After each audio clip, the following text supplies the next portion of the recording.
Welcome to this tutorial video. The goal of this video is to show you how to complete a recurring service on a patient. Once a recurring service for a patient has been completed, you can mark the task as finished to indicate that the specific task has been concluded. This feature helps maintain accurate records and accountability for consistently providing essential patient care and services.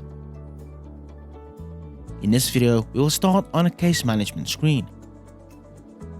Click on a Bed Management tab on the navigation bar. The Bed Management screen will open.